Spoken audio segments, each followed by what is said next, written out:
అమ్మా, అయ్యా, లోకము నిన్ను ప్రేమిస్తుంది అంటే నిన్ను చూసి కాదు, నీ దగ్గర ఉన్నదాన్ని చూసి, డబ్బుంటే డబ్బును చూసి, అధికారం ఉంటే అధికారము చూసి, అందం ఉంటే అందాన్ని చూసి, ఏది నువ్వు కలిగి ఉన్నావో దాన్ని చూసే వాళ్ళు నిన్ను ప్రేమిస్తున్నారు, కానీ నిన్ను బట్టి కాదు. అది తెలుసుకుంటే ఎంత బాగుంటుంది. తప్పిపోయిన కుమారుడు తెలుసుకున్నాడు, బుద్ధి వచ్చింది, తిరిగి వచ్చేసాడు. అద్భుతమైన ప్రేమను కళ్ళారా చూశాడు, అన్నీ తిరిగి పొందుకున్నాడు. ఈరోజు మనలో ఎవరైనా నా ప్రభు దగ్గర నుంచి అన్నీ తిరిగి పొందుకోవాలని ఆశపడుతున్నా, పోగొట్టుకున్న సమస్తాన్ని నా ప్రభు ద్వారా తిరిగి పొందుకోవాలని ఆశపడుతున్నా అన్నట్లయితే ఒకే ఒక మార్గం ఏమిటి? పశ్చాత్తాపం. నా తండ్రి ఇంటికి వెళ్ళిపోతా, తండ్రి నీకు వ్యతిరేకంగా నేను పాపం చేశానయ్యా, క్షమాపణ కోరేవాళ్ళు ఈరోజు ఎవరైనా ఉన్నారా? హృదయపూర్వకంగా కోరండి, మనస్ఫూర్తిగా కోరండి. ప్రభువా, నన్ను క్షమించాయ్యా, తెలిసే నేను నీకు దూరంగా వెళ్ళిపోయానయ్యా, నీ ప్రేమను దూరం చేసుకున్నా.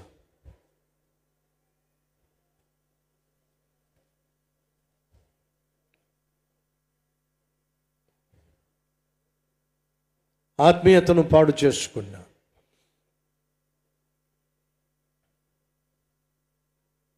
అపవిత్రతలో మునిగి తేలా. అనేక అలవాట్లకు బానిసలైపోయా. అయ్యా, నన్ను క్షమించు ప్రభువా, నన్ను మన్నించు, నీ కుమార్తెగా నీ కుమారునిగా నన్ను అంగీకరించు అని అడగడానికి నాకు ధైర్యం లేదు. నన్ను క్షమిస్తే చాలయ్యా. ఆ కొడుకు, నాయనా నీ కుమారునిగా కాకపోయినా కూలివానిగానైనా బతుకుతానయ్యా అనే మాట అనకమునుపే నాన్న ఏ రీతిగా కుమారుణ్ణి కౌగిలించుకున్నాడో, ముద్దులు పెట్టేశాడో, అన్ని ప్రశ్నలకు జవాబిచ్చేశాడో. అయ్యా, అమ్మా, నువ్వు కలిగిన ప్రతి ప్రశ్నకు నా యేసుక్రీస్తు యొక్క ప్రేమే జవాబు. ఆయన సిలువలో చేసిన త్యాగమే జవాబు, కార్చిన రక్తమే జవాబు. అర్థం చేసుకుంటావా? యేసయ్య దగ్గరకు వచ్చేస్తావా? లోకాన్ని, పాపాన్ని, లోకానుసారమైన జీవితాన్ని విడిచిపెట్టేసి బుద్ధి కలిగిన భర్తగా ఉంటావా? బుద్ధి కలిగిన భార్యగా ఉంటావా? ఈరోజు నుంచి అయినా బాధ్యత కలిగిన ఒక వ్యక్తిగా నీ జీవితాన్ని దిద్దుకుంటావా? యేసయ్య పాదాలు పట్టుకొని, యేసయ్యా, నీకు వ్యతిరేకంగా నేను తప్పు చేశాను, నన్ను క్షమించయ్యా, హృదయపూర్వకంగా ప్రార్థన చేస్తావా? నోరు తెరిచి ఉన్న చోటే మోకరించి ప్రార్థన చేస్తావా? ప్రార్థన చేస్తావా? ప్రార్థన చేస్తావా? ప్రార్థన చేస్తావా? ప్రార్థన చేయి సహోదరి, సహోదరుడా. తప్పిపోయిన కుమారుడు తన తండ్రితో ఏం చెప్పాలో ముందుగా అనుకుంటూ వచ్చాడు.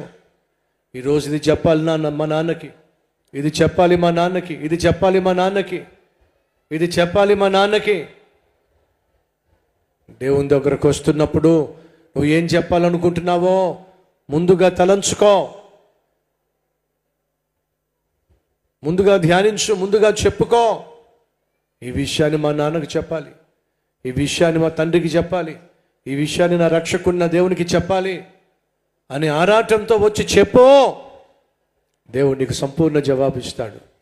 వ్యర్థం పర్థంగా ప్రార్థన చేయకు, అర్థం పర్థం లేని ప్రార్థన చేయకు.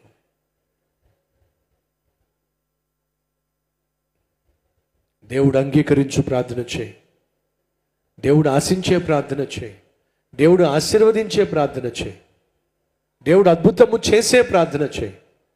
అదే దేవుడు కోరుతున్నాడు. సంగమా, రండి, అందరం కలిసి ప్రార్థన చేద్దాం. మహాపరిశుద్ధుడు అయిన ప్రేమ కలిగిన తండ్రి, ఉపమానాలు వెనుక ఉన్నటువంటి ఉపదేశాన్ని బట్టి నీకు వందనాలయ్యా. నాయనా స్తుతులయ్యా, స్తోత్రాలయ్యా. ఒక్కొక్క మాట, ఒక్కొక్క వచనం నాయన, ఒక్కొక్క సందేశంగా మాకు నాయన ఈ 38 రోజులు ఈ ఉపవాస ప్రార్థనలలో నువ్వు అందించిన ఈ శ్రేష్టమైన సందేశాలను బట్టి నాయనా నీకు స్తుతులు, స్తుతులు, స్తోత్రాలయ్యా. నాయన మా జీవితంలో ఆకారాన్ని పోగొట్టుకున్నా మా ఆకారాన్ని పట్టించుకో.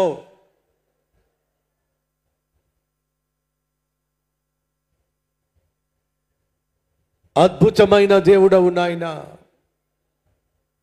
అద్భుతమైన ప్రేమను చూపించే దేవుడు నాయన. మా స్థితిగతులను పట్టించుకునేవాడివి కాదు. మా క్యాస్ట్ ఏమిటో నీకు అవసరం లేదు. మా దగ్గర క్యాష్ ఏమిటో ఎంతుందో నీకు అవసరం లేదు. మా కలర్ ఏమిటో నీకు అవసరం లేదు.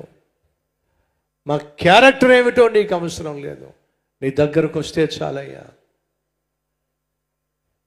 మా జీవితాన్ని సంపూర్ణంగా మార్చిపడేస్తావు. నీ కుమార్తెగా, కుమారుడిగా అంగీకరిస్తావు. నీవు కలిగిన సమస్తాన్ని మాకు ఇచ్చేస్తావు. ఎంత మంచి దేవుడు నాయన, ఎంత శ్రేష్టమైన దేవుడు నాయన. అయ్యా నీకు వందనాలు తండ్రి, నీకు స్తోత్రాలు. యెహోవా దేవుడుగా కలిగిన జనులు ధన్యులు, ధన్యులు, ధన్యులు, ధన్యులు నాయన. ఆ ధన్యత మాకిచ్చినందుకు వందనాలయ్యా. నిన్ను అబ్బా, నానా, తండ్రి అని పిలవగలిగిన కృపనిచ్చావు, ఆధిక్యతనిచ్చావు. వందనాలయ్యా. ఈరోజు మా మధ్య మారు మనసు పొందు ఒక పాపి విషయమై పరలోకమందు గొప్ప సంతోషం అని ఉంది కదా నాయనా. ఒక్కరు ఈ రాత్రి రక్షించబడినా పరలోకంలో గొప్ప సంతోషమే. అయ్యా అయ్యా అయ్యా, మాలో ఎవరో ఒక్కరిని దర్శించయ్యా. సహోదరి, సహోదరుడా, నీ వల్ల పరలోకంలో ఈరోజు సంతోషం కలగాలి. హృదయపూర్వకంగా క్షమాపణ కోరు, హృదయపూర్వకంగా ప్రభువును వేడు. తండ్రి నన్ను అంగీకరించు, ప్రార్థన చేయి. తండ్రి నన్ను క్షమించు, ప్రార్థన చేయి. తండ్రి నీ బిడ్డగా అంగీకరించు, ప్రార్థన చేయి. నా ప్రభు నిన్ను అంగీకరించడానికి సిద్ధంగా ఉన్నాడు. ఇదే మహా అద్భుతం, ఇదే బహు ఆశ్చర్య కార్యము.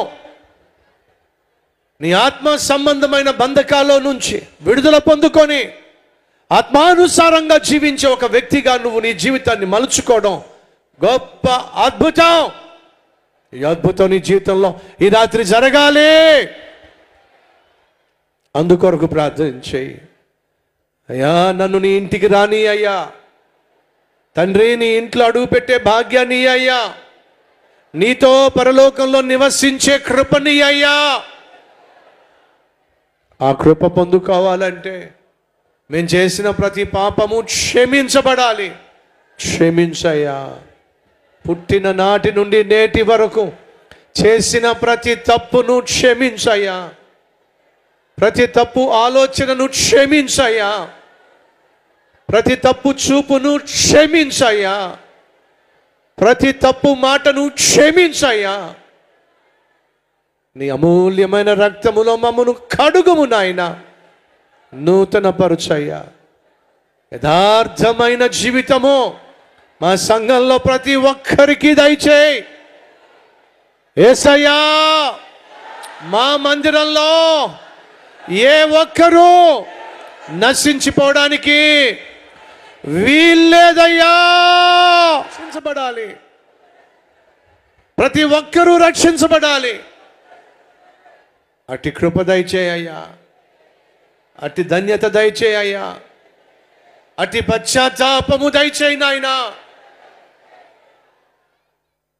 ఈ బిడ్డలు చేసిన ప్రార్థన ఆలకించి వారి వారి కుటుంబంలో ఉన్న ప్రతి ఒక్కరిని దర్శించి